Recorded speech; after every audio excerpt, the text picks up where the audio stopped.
Всем привет! Вас приветствует Серж Мартин Гараж.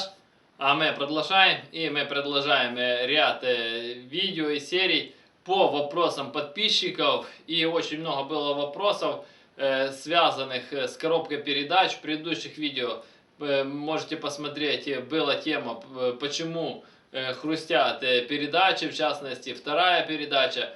А сегодня мы поговорим, почему воят передачи. То есть и в этом видео я детально расскажу о причинах и как решить, то есть вой коробки передач. А для начала хочу напомнить, что каждый из вас может прямо сейчас написать в комментариях свой вопрос или тему, которая вас интересует, на которую вы хотели, чтобы я снял отдельное видео. Поэтому прямо сейчас нажмите на паузу и напишите в комментариях свой вопрос, и я сниму на него детальный развернутый видео-ответ, как вот, допустим, в данном случае. А для начала также хочу сказать спасибо всем тем, кто ставит лайки, особенно тем, кто ставит лайк авансом. Ваши лайки очень важны для развития канала, и чем больше будет лайков, тем будет больше интересных познавательных видео для вас. Поэтому не ленитесь и прямо сейчас ставьте лайк. Также отдельный респект и спасибо тем, кто там организовал в комментариях соревнования, кто первый поставит лайк и кто раньше поставит лайк. Поэтому ставим лайк и пишем, какой вы по счету поставили лайк. Красавчики, вам респект. Итак, мы начинаем. Почему воют передачи? Дело в том, что я думаю, что многие из вас сталкивались с такой проблемой. Если еще не сталкивались, то впереди вас это ждет. Что коробка передач вазовская, в частности переднеприводных вазов, даже там сейчас на новых вазах, даже там вплоть до того, что там и на Веста, Грантах новых люди с салона покупают, жалуются, что там воют коробки. И раньше они иногда выли, то есть и это касается у нас и любых других автомобилей, заднеприводных вазов, и иномарок, неважно. Почему же воет? Потому что причины и решения их одинаковые. И давайте начнем с того, откуда вообще появляется этот вой. Вой этот появляется, когда между шестернями неправильный зазор, то есть неправильное масло залито, грубо говоря, неправильно идет смазывание, то есть, и вот это оно и создает вой. Ну, откуда он вообще, будем так сказать, разберем момент, откуда он появляется. Дело в том, что кто, может, связывался, вникал в автоспорт, все спортивные коробки там, кулачковые, там туда-сюда. Ну, самое главное, не кулачковые, потому что есть и поисковые, и кулачковые. Если интересна вам вообще тема спортивных коробок, там прямозубых, кулачковых, секвентальных, напишите прямо сейчас в комментариях, если вас интересует эта тема. И я сниму на нее детальные развернутые видео. Итак, у спортивных коробок, так называемых прямозубых, то есть то, что кулачок, то отдельная история, а именно прямозубых. У них шестерни, то есть прямые, и у них, то есть идет захват прямой. У гражданских же коробок, кто разбирал коробки передач, можем обратить внимание, что на первичном и на вторичном валу шестерни идут косозубые, то есть, и соответственно, для чего это сделано? Как раз это и сделано для того, чтобы гражданская коробка работала тише. Почему спортивная прямозубая? У прямозубых шестерней получается захват крепче, они могут выдерживать больше мощности, больше нагрузок. Но есть побочный эффект, если обращали внимание там, на драговых, дрифтовых машинах.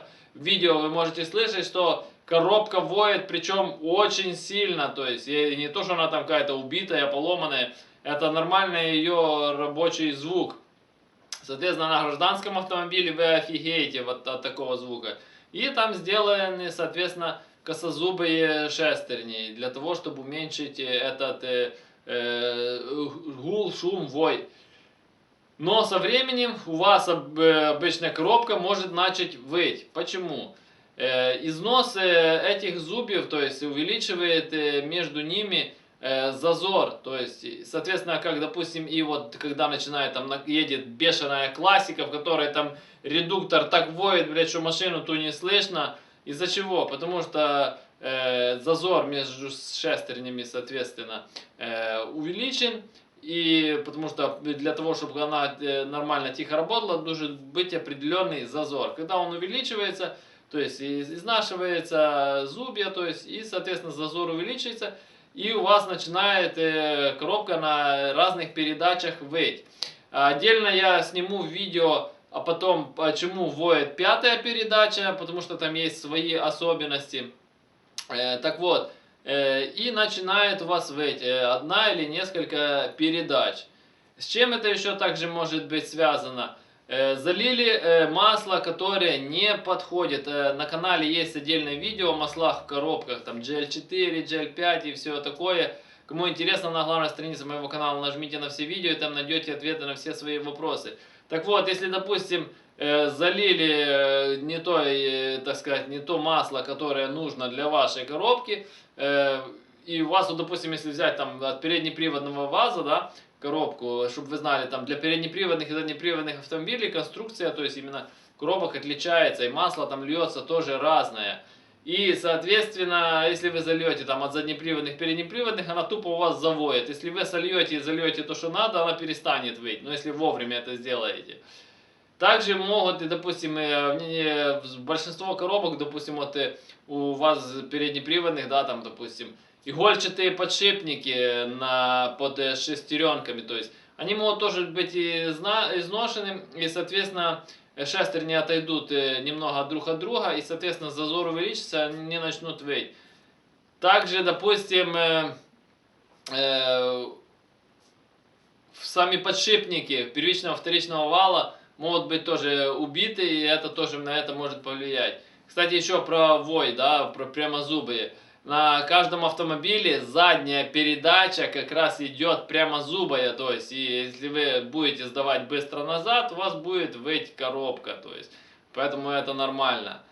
Как решать эти проблемы? Во-первых, заливать нужно масло соответствующее, то есть именно вашей коробке, не экспериментировать, как многие там, ой, а можно моторное масло залить в коробку, потому что раньше лили, а там мне сказали. Короче, не занимайтесь фигней, лейте масло, то есть, которое соответствует вашей коробке, и не будет никаких проблем. Также масло нужно лить по уровню правильно, не переливать. Ну, перелив как бы грозит только тем, что оно просто из сальников начнет выдавливать, или сапуна, там, если на коробке есть сапун, выкидывать.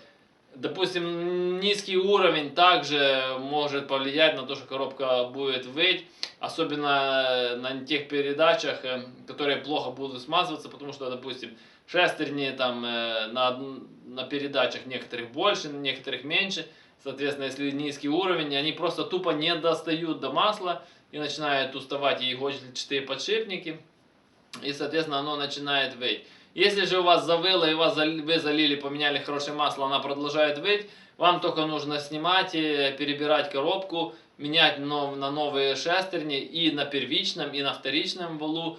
А вообще в идеале поменять на коробку, которая не воет, потому что такой ремонт, если у вас еще одна воет, допустим, передача, то это еще как-то нормально. А если вы начнете там все менять, там такой бюджет выйдет, что проще реально другую коробку купить. Но опять же, покупая бэушную коробку, она может выйти еще хуже, чем ваша.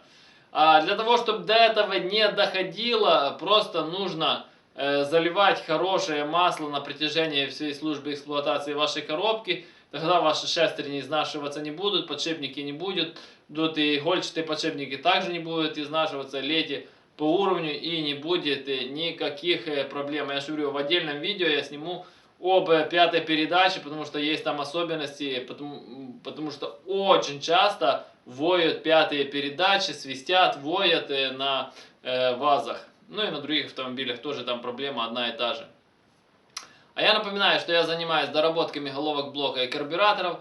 Каждый из вас может прислать свою головку блока или карбюратор на доработку. Работаю по наложке новой почты. Вы присылаете, я дорабатываю, отправляю вам назад по наложке новой почты, то есть оплата за работу, когда забираете назад готовые детали. Вам, грубо говоря, останется их прикрутить и полететь. На главной странице моего канала есть отдельные плейлисты о доработке головок, о доработке карбюраторов, отдельно о том, как валят мои машины с этими доработками. Кому интересно, переходите, смотрите. А кто хочет заказать доработку, под каждым видео в описании есть мой номер телефона. Звоните, я всегда на связи, напрямую заказывайте. Также напоминаю, что номер телефона непосредственно для заказа доработок. Все вопросы, комментарии, консультации пишем внизу под видео. Все их читаю, по возможности стараюсь на все отвечать.